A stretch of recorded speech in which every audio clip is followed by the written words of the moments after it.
पश्चात प्रयास करें।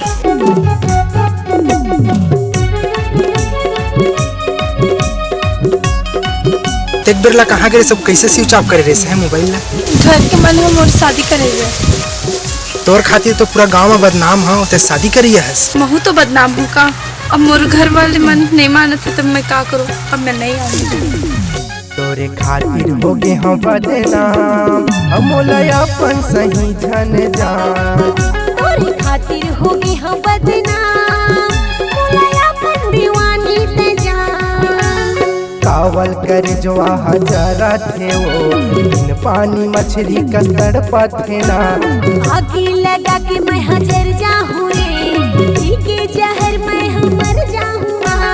खातिर हो गे हम बदनाम अमोला अपन सही धन जान। तोरे खातिर हो गे हम बदनाम मोला अपन दीवानी ते जान।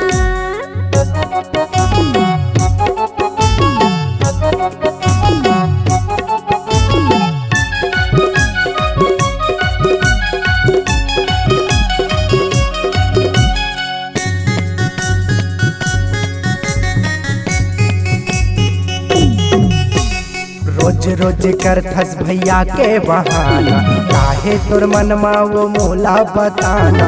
रोज रोज करथौ मिले के बहाना संगी जहुरिया मन मारत ताना।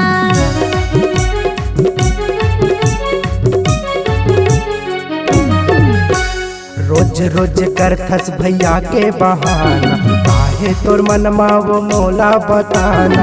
रोज रोज करथौ मिले के बहाना संगी जहुरिया मन मारत ताना।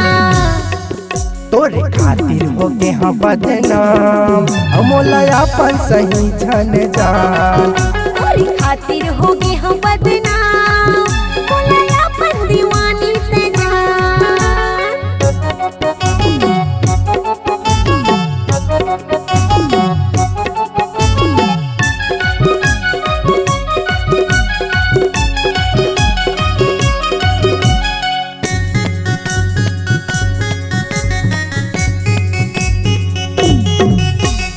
आलिन गलिन तैहा घूमत रही नहीं मिला गोरी तोरे पता ठिकाना। तोर पर बैठे हवा गाँव मा कुआरे घर के आजा राजा डोला बराते।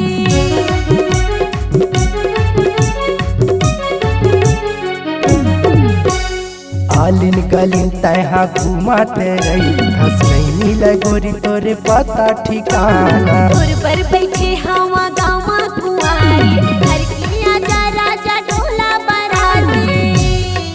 तोरे खातिर हो गे हम बदनाम अमोला अपन सही धन जान। तोरे खातिर हो गे हम बदनाम मोला अपन दीवानी ते जान। कावल कर जो हजारा थे वो बिन पानी मछली का तड़पत ना। आगे लगा के मैं हजर जाहूँ रे पी के जहर मैं हम मर जाहूँ। तोरे खातिर हो गे हम बदनाम अमोला अपन बना लेते हैं यार। तोरे खातिर हो गे हम बदनाम मोला अपन दीवानी ते जान। मोला अपन बना लेते हैं यार। मोला अपन दीवानी ते जान। मोला अपन बना लेते हैं यार। मोला अपन दीवानी ते जान। मोला अपन बना लेते हैं यार।